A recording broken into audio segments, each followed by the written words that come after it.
Hello hi friends, అందరూ ఎలా ఉన్నారు? నేనైతే చాలా చాలా బాగున్నాను. వెయిట్ చేస్తున్నాను. మెసేజ్ చేశాను, తర్వాత ఈరోజు మార్నింగ్ కాల్ కూడా చేశాను. సార్ అదే కలుద్దామన్నారు కదా అని చెప్పేసి. సో ఎవరైతే ఉన్నారో ప్రొడక్షన్ మేనేజర్ మనకి వాళ్ళు బ్యానర్ రిజిస్ట్రేషన్ పనుల మీద తిరుగుతున్నామని చెప్పేసి చెప్పారు. సో ఓకే అని చెప్పేసి అనుకున్నాను. చాలా వెయిట్ చేస్తున్నాను. అంటే షెడ్యూల్ తీసుకెళ్ళిన తర్వాత అసలు ఆ బడ్జెట్ మీటింగ్ అంటే ఉన్న అడ్వాంటేజ్ ఏంటి అంటే ఫస్ట్ సినిమాకి చాలా పనులు మనం దగ్గర నుంచి తెలుసుకుంటాం, అబ్బా నేర్చుకుంటాం. సో చాలా ఎక్సైట్మెంట్గా కూడా ఉంది, నాకు ఛాలెంజింగ్ అండ్ ఎక్సైట్మెంట్ కూడా ఉంది. చూడాలి.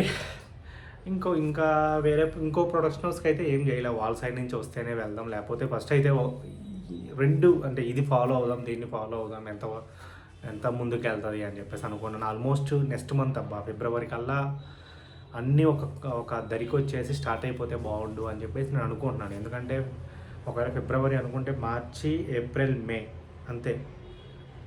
ఈ 3 నెలలు కానీ ఒక ప్రీ ప్రొడక్షన్ చేసేసి మంచిగా జూన్, జూలై లేదు అప్పుడు వర్షాలు ఉన్నాయి అంటే ఆగస్టు, సెప్టెంబర్కి వెళ్ళిపోయాము అంటే మంచిగా ఉంటుంది. సో అదే అనుకుంటున్నాను. అంటే లక్కీగా మనకి ఆఫ్ షూటు, ఈ ఇంటీరియర్ ఉంటుంది, ఆఫ్ షూటు ఎక్స్టీరియర్ ఉంది కాబట్టి యా అంతే. అంటే మన ప్లానింగ్ ఇలా నడుస్తూ ఉంటుంది, బట్ మన చేతిలో లేని విషయం కాబట్టి అవతల ప్రొడ్యూసర్ చేతిలోనే మొత్తం ఉంటుంది. వాళ్ళు ఓకే అంటే చక్క యాక్టర్స్ ఫైనలైజ్ అయిపోతారు, లొకేషన్స్ ఫైనలైజ్ అయిపోతాయి, టెక్నీషియన్స్ ఫైనలైజ్ అయిపోతారు, అన్నీ అలా ఉండిపోతాయి. సో అలా ఉంది.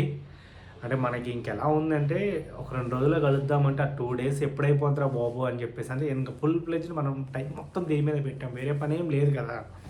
ఇప్పుడు అవతల సైడ్ వాళ్ళకి ఏంటంటే వాళ్ళకి అన్ని పనుల్లో ప్రొడ్యూస్ చేయడం అనేది ఒక పని అయ్యి ఉండొచ్చు, 4-5 పనుల్లో. సో వాళ్ళకి 2 days అంటే ఏముంది 2 days అనుకుంటారు. సో మనం 2 days కానీ మెసేజ్ చేస్తాం, మనకేమో 2 days అంటే 48 hours. బాబోయ్ చచ్చిపోతున్నాను, నేనైతే అల్లాడిపోతున్నాను. దగ్గర వరకు వచ్చాం కదా ఇంక అయిపోవాలి. ఎందుకంటే 2-3 ఎఫెక్ట్లు నాకు ఇలానే తగిలాయి. దగ్గర వరకు వచ్చేసి మళ్ళీ బ్యాక్ వెళ్ళిపోయాను. అది తట్టుకుంది ఆల్రెడీ, గుండె కొంచెం స్ట్రాంగ్ అయ్యాను. కాకపోతే అంటే మళ్ళీ ఆ పాతవి గుర్తొస్తాయి కదా, అమ్మో ఇలా జరిగిద్దా ఏంటి అని. సో అందుకనే ఆదుర్త మెసేజ్, కాల్ చేయడానికి ఇవన్నిటికీ. సో ఈరోజు మీతో షేర్ చేసుకోవాలనుకుంటున్న విషయం ఏంటి అంటే, ఈ పక్కన పెడితే కథబ్బా. అంటే నేను ఇప్పుడు అంటే మోరెవర్ ఇప్పుడు చాలామంది నేను రోజుకి ఒక్కళ్ళైనా సరే మన సబ్స్క్రైబర్ కలుస్తున్నారు. బ్రో నేను నీ వీడియోలు చూస్తాను అన్న, నీ వీడియోలు చూస్తాను, సో అది ఇదని చెప్తున్నారు. సో నన్ను అడిగే క్వశ్చన్ ఏంటంటే మన వాళ్ళు, సో అంటే ఏడీ ఛాన్స్ ఎలా వస్తుంది, లేకపోతే మీరు మీ దగ్గర ఏడీగా చేయొచ్చా అని చెప్పేసి. అండ్ నేను చెప్పేది ఏంటి అంటే ఏడీ ఛాన్స్ ఎలా వస్తుంది అనేది అంటే రకరకాల వాళ్ళకి రకరకాల విధాలుగా ఛాన్సులు వచ్చేస్తాయి అబ్బా. మనం చేయాల్సిందల్లా ఇప్పుడు అప్కమింగ్ వాళ్ళకి టచ్లోకి వెళ్ళటం. ఎందుకంటే ఆల్రెడీ ఎస్టాబ్లిష్ డైరెక్టర్లు వాళ్ళు వీళ్ళు చాలా రేర్ మనకు వాళ్ళ దగ్గర దొరకటం. ఇప్పుడు నేను పనిచేసిన సినిమాలకు కూడా అందరూ కొత్త వాళ్ళు, మ్యాక్సిమం కొత్త వాళ్ళతోనే వర్క్ చేశాను. సో ఎందుకు అంటే మనకి అవకాశం రావడం చాలా ఈజీ ఉంటుంది. ఇప్పుడు నేను సరాసరి నేను సుకుమార్ సార్ దగ్గర ఏడీ ఛాన్స్ అని నేను తిరిగితే 2-3 years 4 years పట్టొచ్చేమో. ఎందుకంటే అక్కడ అంతమంది అంత డిమాండ్ ఉంటుంది అండ్ మనం రీచ్ అవ్వడానికి కూడా టైం పట్టింది కదా. సో అందుకని చెప్పేసి నేను అలా ఇప్పుడు ట్రై చేయలేదు. సో నాకు కావాల్సింది నేను వర్క్ నేర్చుకోవడం. సో చిన్న సినిమానా పెద్ద సినిమా అనేది కాదు, కానీ ఆ సినిమా హిట్ అవ్వాలి. సో మనం యాజ్ ఏ అసిస్టెంట్ డైరెక్టర్గా మనకు ఒక జడ్జిమెంట్ ఉంటుంది. వాళ్ళ మనం కథ చదువుతాం, లేకపోతే డైరెక్టర్ కానీ అసోసియేట్ డైరెక్టర్ కానీ కథ చెప్తాడు. సో మనకు ఓకే ఇది అట్లీస్ట్ కనీసం వర్కౌట్ అవుతుంది, లేదు దీనికి ఇంత పేరు వస్తుంది, సో దీనిలో పనిచేసినందుకు మనం చెప్పుకోవచ్చు ఓకే నేను సినిమా పనిచేశాను అని చెప్పేసి. సో ఈ క్యాలిక్యులేషన్ చేసుకొని నేను ఏడీగా పనిచేశాను. అండ్ అడ్వాంటేజ్ చిన్న సినిమాలో మనం అన్ని క్రాఫ్ట్లో ఇన్వాల్వ్ అయ్యి ఉంటాం, అందరితో మాట్లాడతాం. సో మనకు అది చాలా చాలా చాలా మనకి చాలా హెల్ప్ అవుతుంది. యా ఖచ్చితంగా. సో మనం చేయాల్సిందల్లా ఒక్కటే, కొత్త వాళ్ళకి ట్రై చేయండి, అప్కమింగ్ వాళ్ళతో ట్రావెల్ అవుతుంది. ఈ టైంలో మెయిన్ ఏంటంటే ఒక ఏడీ ఛాన్స్ రావడానికి 6 months పట్టవచ్చు, లేదా ఒక్కోసారి 2 years పట్టవచ్చు మ్యాక్సిమం. సో మనకి చాలా టైం ఉంటుంది. సో అదే మనం సర్వైవల్ అవ్వాలి కాబట్టి ఏదో చిన్న చిన్న పనులు చేసుకుంటాము. వాటితో పాటు మెయిన్ ఈ హోల్ టైంని స్క్రిప్ట్స్ రాసుకోండి అబ్బా.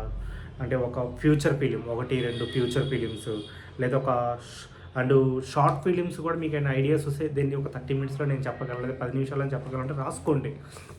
ఎందుకంటే మనం వెళ్ళే జర్నీలో ఎవరో మనకు తగులుతారు.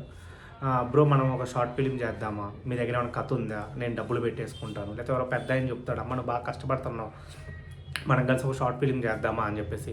సో సడన్గా అప్పుడు నా దగ్గర కథ లేదండి రాస్తానండి అని చెప్పే బదులు మన దగ్గర ఉందనుకో ఆల్రెడీ, సార్ నా దగ్గర ఇలాంటి కథ ఉంది సో మనం చేద్దామా అని చెప్పొచ్చు. నాకు అలానే అడ్వాంటేజ్ అయింది. నేను ఈ సినిమాలో పని చేసుకుంటూ ఉండి లాస్ట్ ఇయర్ అనుకుంటా, అంతే కదా లాస్ట్ ఇయరా. సో నా దగ్గర ఒక కథ ఉంది, దాన్ని నేను ఒక 30 మినిట్స్లో నేను చెప్పగలను. సో సడన్గా పిచ్చింగ్కి ట్రై చేస్తున్నాను, అరే ఏదైనా చేస్తే బాగుండు, ఎందుకంటే నా సరౌండింగ్స్ వాళ్ళకి కూడా నేను కాన్ఫిడెంట్ చేసి రాగలగాలి. శ్రీను గారు డైరెక్షన్ చేయగలడు, శ్రీను గారు అందరినీ కోఆర్డినేషన్ చేసుకోగలడు అని చెప్పేసి. సో అప్పుడు ఏమన్నా ఉంటే చేద్దాము అన్నప్పుడు నా దగ్గర కథ ఉందన్నాను, వాళ్ళకి చెప్పాను. సో ముందుకెళ్ళింది. సో అది రిలీజ్ చేద్దాం అనుకుంటున్నాను, మర్చిపోయాను. సో మన ఛానల్లోనే అంటే వేరే ఛానల్స్లో ట్రై చేయలేదు, వేరే అతనికి చెప్పాను. బట్ ఇంకేదో పేపర్ వ్యూ అంటారు, లేకపోతే ఏవేవో క్యాలిక్యులేషన్లు, వద్దులేరా బాబు ఇప్పుడు నేనేమి. అది నాకు ఎంత కాన్ఫిడెంట్ ఇచ్చింది అని నేను చెప్పాలన్న కథని ఎంత బలంగా చెప్పారో నాకు అర్థమైంది. సో నేను మీకు చూపిద్దాం, ఓకే మన ఛానల్లోనే పెడదామని చెప్పేసి అనుకుంటున్నాను. సో నా డబ్బులు పెట్టే వాళ్ళని ఒకసారి అడగాలి, నాతో యాక్ట్ చేసిన వాళ్ళని కూడా అడగాలి, నా దాంట్లో యాక్ట్ చేసిన వాళ్ళని. దెన్ నేను డిసైడ్ అవుతాను. అండ్ సో ఏంటి అంటే కథలు రాసుకోండి, షార్ట్ ఫిలిం చేయండి. ఆ కథలు రాసేటప్పుడు కూడా చాలామంది మనతో మాట్లాడేటప్పుడు కూడా నాతో పాటు ఉన్న ఫ్రెండ్ సర్కిల్ ఉన్నారు, అంటే దూరపు ఫ్రెండ్స్ అనుకోండి. సో వాళ్ళు ఏంటి అంటే మేము ట్రావెల్ నేరేషన్ ఒకే టైంలో స్టార్ట్ చేసాం. సో ఒకడికి ఒక అతని బడ్జెట్ 15 to 20 CR, ఒక అతనిదేమో 30 to 40 CR. సో బడ్జెట్స్ అంత ఉన్నాయి. సో నేరేషన్కి వెళ్ళినప్పుడు మనకి అంటే ఓకే సినిమాలకు పనిచేశారు, కొంచెం పెద్ద సినిమాలకే పనిచేశారు. బట్ ఏంటి అంటే నాకు మన మీద ఫస్ట్ సినిమా ఇంత ఇన్వెస్ట్ చేయడానికి ఐదారు చిన్న సినిమాలు తెలియదు. ఇప్పుడు చిన్న సినిమా మన అదృష్టం ఏంటంటే ఓ 2 కోట్లు 3 కోట్ల తీసిన సినిమాలకి చాలా మంచి రిలీజులు అవుతున్నాయి, మంచి డబ్బులు వస్తున్నాయి. సో పెద్ద అడ్వాంటేజ్ అయింది. లేదా పెద్ద సినిమాలు తీయాలి. ఈ మీడియం స్కేల్ సినిమాలు ఏవైతే ఉన్నాయి పెద్ద హీరోలతో, అంటే first day first show hero కోసం వస్తారు కదా, అలాంటి హీరోలతో చేయాలి. లేదా ఈ మీడియం స్కేల్ సినిమాలకి చాలా తక్కువ స్కోప్ ఉంది.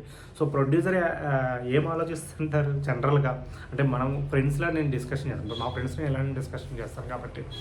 సో ఏంటి వాళ్ళు ఏం చూస్తారు అంటే దీనివల్ల ఇతని వల్ల థియేటర్కి వస్తారా, సో దీనివల్ల నాకు ఈ డబ్బులు వస్తాయి, రిటర్న్సే కదా ఆలోచించేది. సో అదొక వల్ల వాళ్ళు వెనకబడిపోయారు పాపం, ఇంకా నేరేషన్స్ దగ్గరే ఉన్నారు. ఓకే నేను అట్లీస్ట్ ఒక స్టెప్ ఫార్వర్డ్కి వేసాను, ఎండ్ ఆఫ్ ది డే వాళ్ళకి ముందు సినిమా చేయొచ్చేమో, బట్ ఇప్పుడున్న సిచ్యువేషన్లో నేను కొంచెం ముందున్నాను అని చెప్పదలుచుకున్నాను. ఎందుకంటే బికాస్ ఆఫ్ నాదొక ఒక చిన్న కథ, అందరికీ తెలిసిన కథే. మళ్ళీ నేను ఏదో అస్సలు ఇంకా అంటే నేను చాలా ఇంకొకటి కూడా అబ్జర్వ్ చేశాను, అసలు తెలుగు సినిమా చచ్చిపోతుంది, అసలు నేను తెలుగు సినిమాకి అసలు అస్సలు తీయని సినిమా తీయాలి ఏవేవో చెప్పేస్తారు మన వాళ్ళు. నాకు లిటరల్లీ కోపం వస్తుంది. అరే సినిమా ఇండస్ట్రీ వచ్చి ఎన్ని ఇయర్స్ అయిందో ఒకసారి తెలుసుకోండి. ఎన్ని వందల సినిమాలు, వేల సినిమాలు వచ్చి ఉంటాయి.